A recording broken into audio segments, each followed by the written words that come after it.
Sekali perbedaannya dengan orang Kristen. Simpel saja. Orang Islam itu Pak, wajahnya bercahaya, saya bilang, bersih, berseri-seri, betul. Kenapa? Karena dia sering berwudu, ya kan? Minimal dalam sehari 5 kali basuh muka. Jadi kelihatan cahayanya. Sebagai Allah firmankan, ya kan? Simahum fi wujuhihim min athari sujud. Di wajah-wajah orang mukmin itu kata Allah tampak bekas-bekas sujud, berseri-seri bercahaya. Mohon maaf Pak, wajah-wajah orang Kristen itu mohon maaf seram-seram, ya kan, jelek-jelek, ya kan? Kenapa? Makannya saja yang haram-haram, babi, anjing, naudzubillah. Nah teman-teman, Ustadz yang pertama ini ia memunculkan orang Kristen atau membedakan, membandingkan orang Kristen dengan orang Islam. Katanya orang Islam itu adalah orang yang wajahnya berseri-seri, terlihat cahaya di wajahnya karena mereka wudhu setiap hari. Dan ia mengatakan orang Kristen, orang-orang yang wajahnya seram-seram, dan orang Kristen itu jelek-jelek, saudara. Ya, mengapa? Karena orang Kristen itu makanannya babi dan anjing. Ya, jadi menurut dia orang Kristen wajahnya seram-seram dan orangnya jelek-jelek, ya, karena orang Kristen itu makan makanan yang haram katanya, seperti babi dan anjing. Ya, ketika saya dengar hal ini saya ketawa-tawa teman-teman, saya tersenyum-senyum. Tetapi mereka mengharamkan babi dan anjing, namun mereka juga lebih parah lagi, mereka pelihara anjing dan juga mereka memakan, ya, minum kencing onta, sementara binatang tersebut dalam Imamat 11 itu termasuk binatang yang haram. Tetapi mereka ini sering menyerang iman kekristenan dengan hal-hal semacam ini. Maka pertanyaan kita adalah, apakah agama yang dianut oleh Ustadz ini mengajarkan hal-hal yang menjelek-jelekan, memojokkan, merendahkan orang lain, ya, seperti yang dia kemukakan baru saja di dalam video itu? Kalau memang agamanya mengajarkan seperti itu, wah, lebih sangat parah dan sangat seram agama Ustadz ini. Ya, kalau memang ajaran agamanya mengajarkan untuk menjelek-jelekan orang lain, sungguh sangat seram dan sangat luar biasa. Ya, kalau saya, lebih baik saya tidak menganut agama Ustadz ini kalau ajaran agamanya mengajarkan untuk menjelek-jelekan agama dan orang lain. Saya tidak memilih agama tersebut, ya, kalau hanya kerjanya menjelek-jelekan, merendah-rendahkan agama orang lain. Ya, lanjut. Yang ketiga, ya, yang dikandung daripada Roh Kudus. Maaf, aduh, astagfirullah. Ini udah bukan distorsi lagi, Ustaz. Ini penghinaan kepada Islam. Penghinaan kepada Islam. Kenapa? Yang dikandung daripada Roh Kudus. Maaf, seribu maaf. Menurut Islam, Roh Kudus itu siapa? Jibril alaihissalam. Yang dikandung oleh Roh Kudus. Roh Kudus membuat seorang perempuan mengandung. Bukan karena kun fayakun. Sedangkan Al-Quran menyatakan Isa ibnu Maryam, Yeshua HaMashiach, Yesus Kristus itu jadi karena Allah bilang kun fayakun. Dia bilang apa? Roh Kudus yang membuat itu. Aduh, sex intercourse, terjadi hubungan persetubuhan antara Roh Kudus dengan, terusin Ustaz, lahir dari anak darah Maria. Anak darah Maria, perawan Maria, usianya 12 tahun waktu itu. Disetubul, astagfirullahaladzim. Astagfirullahaladzim. Ada ituan dari Roh Kudus. Hamil dia, lahir anak. Yang namanya Yesus Kristus, yang adalah Tuhan.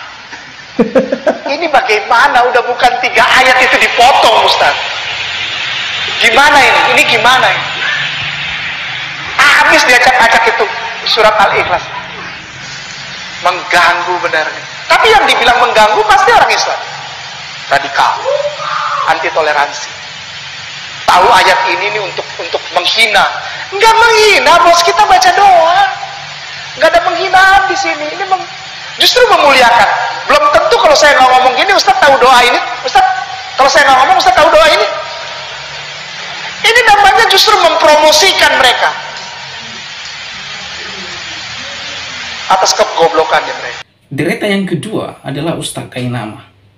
Ya. Jadi kita tidak heran lagi Ustaz Kainama ini situan guru palsu ini yang menyesatkan semua pengikutnya. Ya. Ustadz ini mengklaim bahwa Roh Kudus bersetubuh dengan Bunda Maria. Wah, ini satu penafsiran liar yang dilakukan oleh Ustadz Kainama karena ketidaktahuannya menafsirkan ayat itu, lalu ia mendadak membuat satu kesimpulan dungu dan kesimpulan yang melecehkan, menista iman kekristenan. Ya, jadi menurut dia Allah Roh Kudus itu bersetubuh dengan Bunda Maria, sehingga lahirlah Yesus Kristus. Ya, ini sebenarnya sudah masuk ranah penistaan yang terberat. Tanpa dilaporkan Ustadz Kainama ini, sebenarnya polisi sudah mengambil sikap untuk menangkap dan memeriksa. Ya, itu yang dia bahas itu adalah kitab suci orang Kristen, bukan Al-Quran. Jadi di dalam penafsiran Alkitab, kitab suci orang Kristen punya aturan dan koridor bagaimana menafsirkan setiap ayat-ayat yang tertulis di dalam ayat Alkitab. Bukan menafsirkan secara bebas, secara liar, tanpa mengetahui konteks dan teks mengapa ayat itu ditulis. Dan Kainama melakukan satu pelecehan terberat. Ia menafsirkan Alkitab seenak jidatnya dan lalu membuat satu kesimpulan yang cukup menghina Yesus Kristus, sesembahan saya atau sesembahan orang Kristen. Ya, oke, lanjut. Menikah, ya, sudah menikah. Mari kita lihat ayatnya. Di dalam Lukas, ya, di dalam Lukas, ini, di dalam Lukas 7. Di dalam Lukas 7 ayat ke-37. Di kota itu ada seorang perempuan yang dikenal sebagai seorang berdosa. Ketika perempuan itu mendengar bahwa Yesus sedang makan di rumah orang Farisi itu, datanglah ia membawa sebuah buli-buli pualam berisi minyak. Ya. Sebentar, saya ataskan sedikit. Sambil menangis ia pergi berdiri di belakang Yesus, di dekat kakinya, lalu membasahi kakinya itu dengan air matanya dan menyakanya dengan rambutnya. Kemudian ia mencium kakinya dan meminyakinya dengan minyak wangi. Ya, ini tradisi Yahudi, prosesi pernikahan, saudaraku. Bukan hanya prosesi hanya meminyaki. Ini salah besar ini kan. Ini yang disalahpahami. Yang ketiga adalah Yonatan Nandar. Nah, orang ini yang mengklaim bahwa Yesus itu menikah. Nah, saya melihat Ustadz Kainama dengan Yonatan Nandar ini tidak jauh beda otaknya. Keduanya mereka sangat giat untuk mencari-cari kesalahan kitab suci orang Kristen, yaitu Alkitab. Nah, Yonatan ini mengatakan bahwa Yesus itu menikah. Wow, ini sungguh sangat luar biasa. Ya, mereka mengklaim Yesus menikah. Lalu mereka mengutip ayat-ayat Alkitab dan mereka melakukan satu penafsiran seperti yang dikemukakan oleh Yonatan Nandar ini. Ya, tidak paham sama sekali Alkitab, lalu giat untuk mengajari dan berkuar-kuar di media sosial. Ya, jadi ini satu sama yang dilakukan oleh Ustadz Kainama dengan apa yang dilakukan oleh Nandar. Sama kasusnya, mereka sangat giat untuk melakukan pelecehan terhadap Alkitab. Bahkan Yonatan Nandar ini ia mengklaim bahwa Yesus itu berpoligami. Ya, sementara orang Kristen tidak pernah memahami apa yang dipahami oleh Ustadz Kainama dan Yonatan Nandar. Tidak pernah kami pahami semacam itu. Ya, jika Yesus itu memiliki istri, maka rancangan penebusan atau misi Allah ke dalam dunia ini maka tidak pernah terwujud. Jadi oleh sebab itu, ini satu penghinaan, pelecehan terhadap iman kekristenan. Nah, kemudian apa sebabnya kata ibu itu mirip macam ini? Saya terlalu terbayang salib, nampak salib, jin kafir sedang masuk. Karena di salib itu ada jin kafir. Dari mana masuknya jin kafir? Karena ada patung. Kepalanya ke kiri apa ke kanan? Ada yang ingat kan? Nah, itu ada jin di dalamnya. Jin kafir. Di dalam patung itu ada jin kafir. Makanya kita tidak boleh menyimpan patung. Jin kafir itulah yang mengajak. Makanya kalau keluarga kita di rumah sakit, di dalamnya ada jin kafir itu, tutup itu. Kalau sampai dia sakratul maut, kita tak ada di situ. Dia sedang diajak jin kafir. Berhasil. Berapa keluarga orang Islam yang mati dalam keadaan su'ul khotimah? Dipanggil jin, haleluya, mati kafir. Nauzubillah. Selamatkan orang Islam yang sampai mati su'ul khotimah. Kalau kau tak sanggup mengkafirkan dia waktu hidup, kafirkan dia menjelang kematiannya. Tak juga sanggup, antar dia ke makamnya pakai ambulan C, lambang kafir. Balik dari sini beli pilok, hapus itu, ganti bulan sabit merah. Nah, yang keempat, saudara, Ustadz Abdul Somad.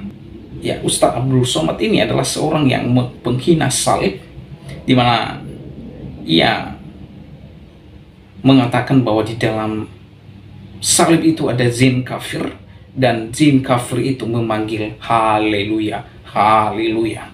Nah, Ustadz Abdul Somad ini sudah beberapa tahun ia sudah melakukan penghinaan terhadap simbol iman kekristenan, namun belum tersentuh oleh hukum sampai sekarang. Dan kita terus suarakan dan kita terus viralkan, suatu saat akan terbongkar dan ada anak Tuhan yang dari pemerintah yang mengusut tuntas kasus ini. Dan disitulah waktunya Ustadz Abdul Somad mempertanggungjawabkan omongan saudara terhadap iman kekristenan. Ya, lanjut. Apakah hubungannya Yesus itu dengan Magdalena? Apakah itu istrinya atau siapanya? Mohon bisa dijelaskan. Terima kasih. Kalau dalam penjelasan Injil, Yesus itu tidak pernah menikah. Nah, ini karena dari 4 kanonik tadi nih. Jadi kalau Protestan mengatakan bahwa Magdalena itu adalah istrinya Yesus, karena pendeta boleh menikah. Tapi pastor, karena dia tidak boleh menikah, dia mengatakan Magdalena itu bukan istrinya, tapi muridnya. Kenapa? Karena pastor nggak boleh nikah. Itu loh Pak. 13 tahun saya jadi pastor nggak nikah-nikah. Karatan saya. Nah, derita yang kelima, saudara, ya, Ustadz Mustafa, ya, atau Ustadz Ali Mustafa. Nah, ini lebih parah lagi, saudara. Ya, 11-12 dengan Yonatan Nadar ini, ya, apa yang disampaikannya ngalor ngidul, ya, ngawur sama sekali. Tidak adanya sinkronisasi apa yang disampaikannya terkait dengan Kristen dan Katolik. Semuanya tidak benar, dan ini klaim yang tidak berdasar sama sekali, ya saudara. Jadi orang ini aspun, ya, asal ngomong, asal bunyi. Oleh sebab itu teman-teman, kelima, deretan ustadz atau pemuka agama Islam ini belum tersentuh oleh hukum. Ya, hanya satu yang sudah tersentuh oleh hukum, yaitu Ustadz Yahya Waloni. Ya, jadi saya melihat Ustadz Yahya Waloni setelah ditangkap dan diperiksa, ya sekarang dia tidak lagi muncul di publik dan tidak ada video-videonya yang menghujat kekristenan lagi. Ya, jadi yang kelima ini yang belum tersentuh oleh hukum, mereka bebas berkuar-kuar untuk menghina kekristenan dan Tuhan Yesus Kristus. Oleh sebab itu, kepada teman-teman semua, viralkan video ini, ya.